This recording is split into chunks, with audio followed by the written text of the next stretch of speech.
A veces, las crisis no llegan con un gran estruendo. No caen como un rayo en cielo despejado. A veces, se filtran lentamente, como un goteo persistente que empieza a empapar los cimientos de la economía global sin que nadie lo note del todo. Hasta que es demasiado tarde. En 2025, muchos se preguntan si estamos frente a uno de esos momentos. Los titulares hablan de inflación contenida, de crecimiento moderado, de estabilidad relativa. Pero debajo de esa superficie, hay algo que no termina de encajar. En los mercados financieros, los nervios están a flor de piel. En los hogares, la sensación es de incertidumbre.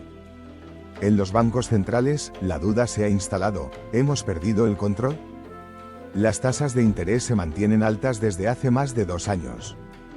Lo que comenzó como una medida de emergencia para frenar una inflación pospandémica, se ha convertido en una trampa silenciosa. Muchas economías, especialmente las más endeudadas, ya no pueden sostener el ritmo. Gobiernos que antes financiaban sus déficits a bajo costo, ahora enfrentan pagos de intereses que absorben buena parte de sus presupuestos. Empresas que sobrevivieron la crisis del COVID ahora ven cómo sus márgenes se achican, sus ventas se estancan y el acceso al crédito se reduce. Y las familias, atrapadas entre salarios que no suben y precios que no bajan, están recortando gastos. La maquinaria se está enfriando. ¿Pero es esto realmente una recesión? Técnicamente, no aún. Las cifras de crecimiento siguen positivas en muchas regiones, aunque al borde del estancamiento. Pero la historia económica nos enseña que las grandes recesiones rara vez comienzan con un anuncio oficial. Empiezan con síntomas dispersos, una crisis bancaria local, un colapso inmobiliario inesperado, una caída súbita del consumo en una potencia. Y en 2025, todos esos ingredientes están presentes, solo que aún no han estallado a la vez. El sector inmobiliario global es uno de los focos de tensión más delicados. En China, el desplome de gigantes como Evergrande marcó el inicio de un ajuste estructural que aún no termina. En Europa, los precios han dejado de subir, pero la demanda se ha desplomado. Y en Estados Unidos, el acceso a la vivienda se ha convertido en una de las mayores crisis sociales del momento, hipotecas inalcanzables, alquileres desbordados y jóvenes generaciones sin futuro claro. Mientras tanto, los bancos se muestran cautelosos. La banca regional estadounidense ya mostró signos de fragilidad en 2023, y aunque los titulares se han calmado, la vulnerabilidad persiste. Cada subida de tipos erosiona el valor de los bonos que estas instituciones tienen en cartera. Cada punto porcentual adicional acerca a muchas al borde del desequilibrio. Y si un banco cae, otros pueden seguirlo, como piezas de dominó.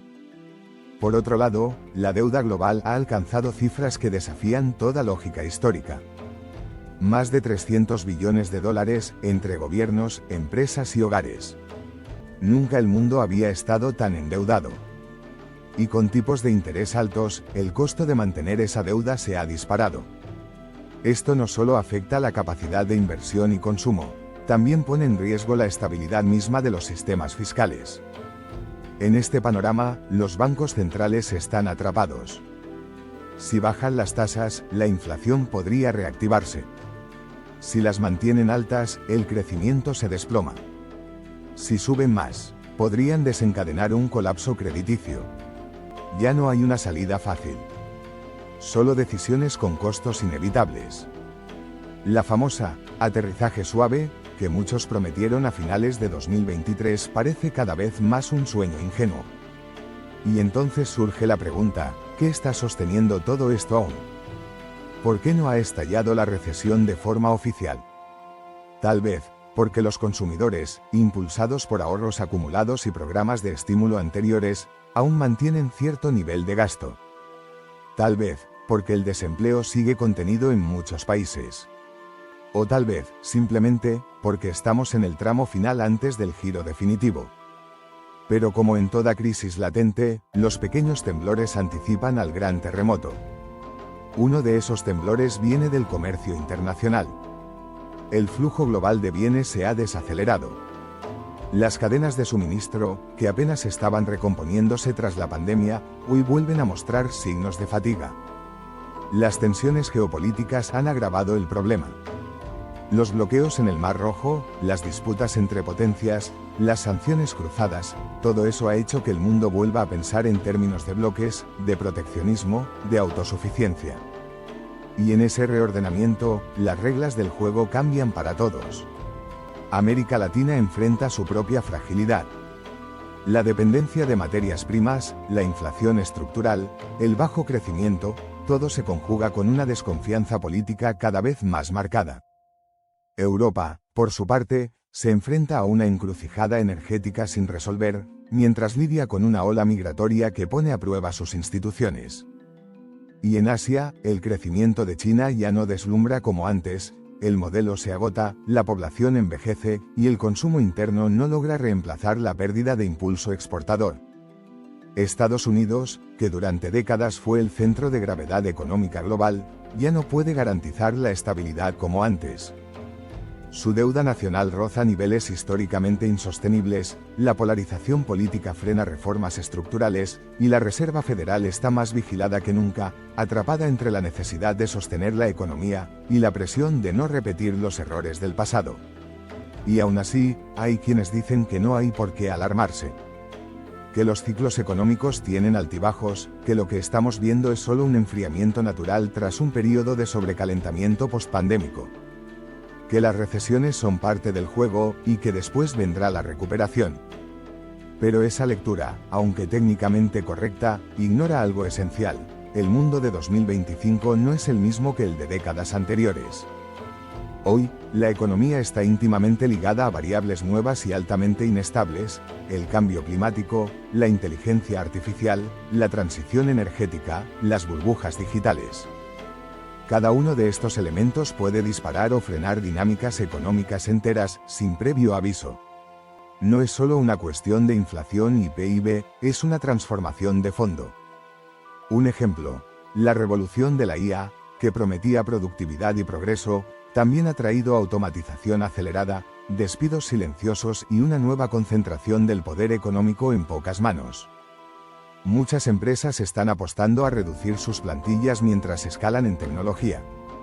Lo que se presenta como eficiencia, también significa menos empleo, menos consumo y mayor desigualdad. ¿Es eso sostenible? Y no olvidemos lo psicológico. En todo el mundo, el estado de ánimo colectivo es de fatiga. Fatiga económica, sí, pero también emocional. Después de una pandemia, de guerras, de crisis energéticas, de cambios tecnológicos abruptos, la sociedad ya no responde igual. La confianza en las instituciones ha caído. El miedo al futuro ha crecido. Y eso, aunque no se mide en estadísticas oficiales, tiene un peso enorme en las decisiones individuales y colectivas. La gente gasta menos, invierte menos, se arriesga menos. La economía se enfría, no solo por números, sino por emociones. Entonces, ¿es esto una recesión? ¿Una transición? ¿El inicio de algo más profundo? Tal vez no estamos ante una recesión clásica, de esas que los libros de texto explican en 2 capítulos. Tal vez estamos frente a una transformación sistémica, un cambio de era en el que las viejas reglas ya no aplican y las nuevas aún no se entienden del todo. Y en medio de ese vacío de comprensión, es lógico que sintamos vértigo. Quizá por eso tantos expertos hoy no se atreven a hacer predicciones. Porque lo que se avecina no es simplemente una caída de los mercados o un repunte de la inflación, sino una metamorfosis global cuyo ritmo y dirección aún desconocemos. Pero hay señales. Y si prestamos atención, esas señales hablan de un mundo que empieza a preguntarse cosas nuevas. ¿Es posible seguir creciendo infinitamente en un planeta con recursos finitos? ¿Puede la economía volver a priorizar lo humano por encima de lo financiero? ¿Qué significa progreso en un tiempo en que lo material ya no basta? Algunos países están experimentando con respuestas alternativas. Modelos económicos más circulares, apuestas por energías limpias, políticas de renta básica universal, reducción de jornadas laborales. No son soluciones perfectas, ni generalizables aún, pero indican un intento, todavía tímido, de redefinir la idea misma de estabilidad. Porque quizá lo que nos espera no es una gran crisis, sino una gran reconfiguración. Y sin embargo, no todos podrán adaptarse al mismo ritmo. Las naciones más endeudadas, los sectores más dependientes del consumo tradicional, las personas atrapadas en empleos vulnerables. Todos ellos enfrentarán mayores dificultades. En los próximos años, la desigualdad podría ampliarse aún más. No solo entre ricos y pobres, sino entre quienes entienden el cambio y quienes se quedan anclados en un mundo que ya no existe. Es aquí donde surge una pregunta inquietante: ¿qué rol jugará cada uno de nosotros? ¿Seremos espectadores de un sistema que se derrumba o partícipes de un nuevo modelo que se construye en tiempo real? Porque una economía no es solo una red de cifras, es el reflejo del alma colectiva de una época. Y nuestra época, ahora mismo, está pidiendo un nuevo relato.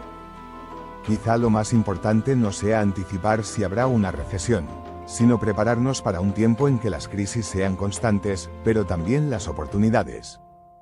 Un tiempo en que adaptarse no sea un lujo, sino una necesidad. En el que el conocimiento, la resiliencia y la imaginación serán los nuevos pilares de la economía real. Porque si algo nos ha enseñado la historia, es que todas las grandes crisis abren también portales. Portales hacia un mundo diferente.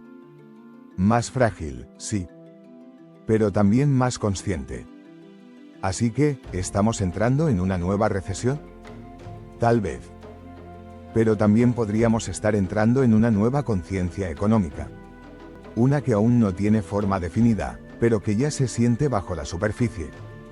Como una corriente subterránea que empuja el cambio silencioso, hasta que todo lo viejo colapsa y lo nuevo emerge, aún tembloroso, pero inevitable. El mundo está cambiando. Y la economía no será la excepción.